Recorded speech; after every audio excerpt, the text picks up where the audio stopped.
జై శ్రీరామ్. అందరికి నమస్కారం. చిన్న కథ, మంచి సందేశం. ఒక సంవాదం. పత్రోడే మనిషి, అది ఊరికే కాల్పనిక. మనిషి ఆ పత్రోడిని చూసి అన్నాడంట, ఇస్తరాకు, అరే ఇస్తరాకు నీదేం ఆవిష్యం రా, ఒక ఎక్కడో మూలలో పడి ఉంటావు, తెస్తారు, దాని మీద అంత వడ్డిస్తారు, మంచి కడుగుతారు, వడ్డిస్తారు, తింటారు, తిప్పలు పారేస్తారు, అయిపోయాను లైఫ్ ఇంతే, ఏముంది నీది అంటే ఆ పత్రవళి అంటదంట. కొన్ని కాల్పనిక కథలు, ఓకే, ఒక విషయం తెలవనికి ఈ మాదిరిగా మేధావులు ఎవరు చేసిన కథ. ఆ పత్రాలు చెప్తుంది, నిజమే నీవు చెప్పింది ఆయన, అన్ని కరెక్టే, నన్ను వడ్డిస్తారు, బాగా తింటారు, తీసి పారేస్తారు. నేను సచ్చే ముందు, నేను ఎక్కడో మూలలు పడి ఉంటా, సచ్చే ముందు నన్ను ఎవరు కడిగి అన్నం పెట్టుకుంటాడో ఆయన ఆకలి తీరుస్తా. ఒక మనిషి మొత్తం ఆకలి తీరుతాడు, నా మీద అన్నం వేసుకొని తింటాడు, నన్ను పారేస్తే మిగిలింది కుక్కలు తింటవి, ఆవు తింటది, లాస్ట్కి పశువులు కాకి కూడా ఏరుకొని తింటవి, వాళ్ళకు కూడా ఆహారమై నేను సస్తా. నేను సచ్చిన తర్వాత తిప్పలు మురిగిపోతే చేనికి మళ్ళీ గొబ్బరం అవుతా, ఫర్టిలైజర్ అవుతా. నీవేమవుతావు? నీ జీవితం 70, 100 సంవత్సరాలు, 90 సంవత్సరాలు జీవిస్తావు, ఏమీ కావు. నువ్వు పైసలని 24 గంటలు దాని వెనక పడతావు. నువ్వు సస్తే ఎవరు అడగరు కూడా నిన్ను. అందుకొరకే కొన్ని శ్లోకాల్లో చెప్తారు. ఆ కన్నడలో ఒక పాటలు ఉంది, ఆవు పేడకి మనిషి జీవితంకి ఆయన చోదిస్తారు. తట్టితరే కురళాదే సుట్టరే ఫసలిగే విభూతి అదే నీనే అరిగాదియో ఎన్ని మానవ. అంటే ఆవు పేడ తట్టి ఇచ్చేస్తే నుగ్గు అవుతుంది, అది కాలిస్తే వంట అవుతుంది, అది బూడిది వచ్చిన తర్వాత విభూతి అవుతుంది.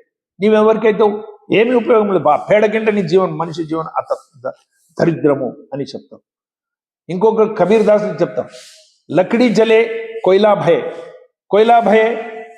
కోయిలా జలే భయ్ రాక్, మై పాపన్ ఐసే జలు కోయిలా భయ్ నా రాక్.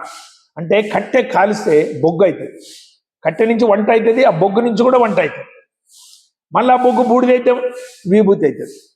మనిషి ఏమవుతావు? నిన్ను కాలిస్తే ఈ బొగ్గు అయితేలేవు, బూడిదైతలేవు, పనికిరాని ఎముకలు అయితే అక్కడ చూసుకుని పోయి పారేస్తాం. ఈ మాదిరిగా నీ జీవితం ఉండొద్దు. ఏమైనా సార్థకం జీవితం కావాలి. 90% ప్రజలు మీరు చూడండి, అడగండి, మా బాంధవులు మిత్రులు అందరిని అడగండి, ఏమయ్యా ఎట్లా ఉంది 70, 90 సంవత్సరాలు వచ్చి ఏం చేసినావు? ఈ మానవ జన్మం వచ్చింది 84 లక్షల జీవరాశులు తిరిగి వచ్చినావు, ఇక్కడ ఏం చేసినావు? చేసినాను, అన్ని చేసినాను, హైదరాబాద్లో 2 ఇండ్లు ఉన్నవి, 100 ఎకరాల భూమి కొన్నాను, లారీలు తీసుకున్నాను, నా కొడుకు ఒకటి ఉద్యోగం ఉండదు, నాకు పెన్షన్ వస్తుంది, నా భార్యకి పెన్షన్ వస్తుంది, బ్యాంకులో ఫిక్స్డ్ డిపాజిట్లు ఉంది, ₹1,00,000 వడ్డీ వస్తుంది. ఈ సంగతి చెప్తాడు కానీ ఎడమ చేతి నుంచి కాకి కొట్టడు. ఎవరికైనా దానం చేసినావా, ధర్మం చేసినావా, హాస్టల్లో ఉన్న పిల్లలకి ఎవరికైనా ఇచ్చేసినావా, హాస్పిటల్లో ఉన్న వాళ్ళకి ఎవరికైనా దానం చేసినావా, అనాథాశ్రమంకి ఇచ్చినావా, వృద్ధాశ్రమంకి ఇచ్చినావా? ఏమీ లేదు, ఇచ్చేది అస్సలే లేదు. ఏమంటే కావాలి, నాకు కావాలి. ఈ పేపర్లు కూడా అమ్ముతాడు కొందరు ఇంట్లో, నేను చూస్తుంటా. కొందరు ఆ ముసలోళ్ళు ఆ పేపర్ అమ్మేటప్పుడు వచ్చి కూర్చుంటాడు, వాడు ₹15 కిలో పేపర్ తీసుకుంటాడు, రద్దీ పేపర్, చదివి ఈనాడు అవి ఇంట్లో జమ అయింటావు బండలు, మంచిగా ఇంకోటి తీ ఎక్కువ వేసినా చూడు. ఆ ముసలోళ్ళు అక్కడ కూర్చొని అరుస్తుంటాం. అరే పాపం, వాడేదో పేపర్ తీసుకుని పోయి అమ్ముకొని దాంట్లో వచ్చి 4 పైసలకి భార్య పిల్లలకి తినబెట్టాలి, ఆ దానిలో కూడా నువ్వు కూర్చొని ఒక పేపర్ తీపిస్తావు.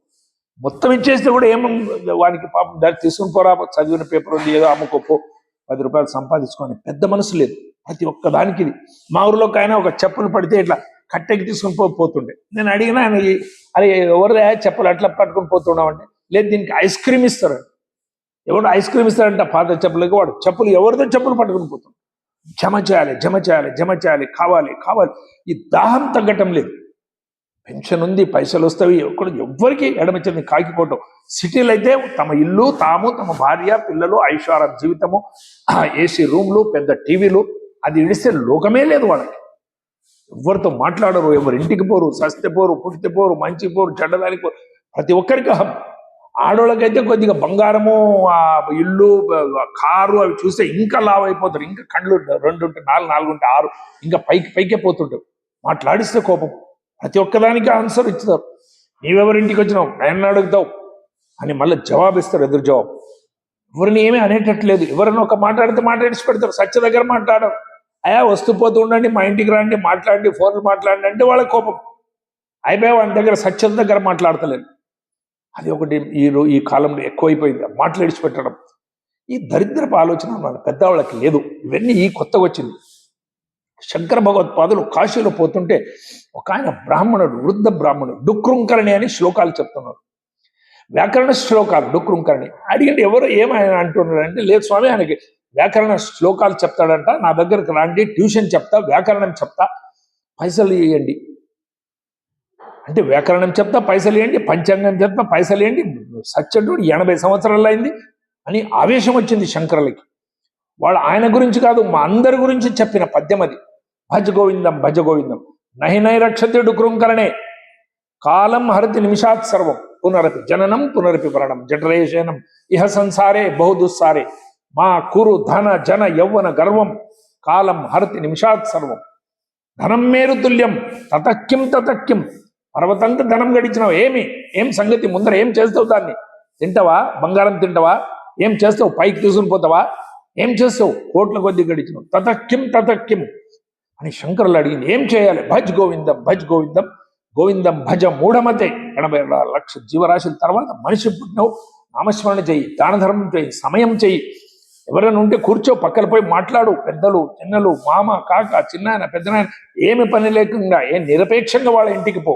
వాళ్ళ నుంచి ఏమి అపేక్ష చేయొద్దు. కాఫీ టీ ఇవ్వకున్నా పర్వాలేదు, 10 నిమిషాలు కూర్చొని వాళ్ళకి యోగక్షేమం అడిగిరా. ఎంత ఆనందం ఉంటుంది.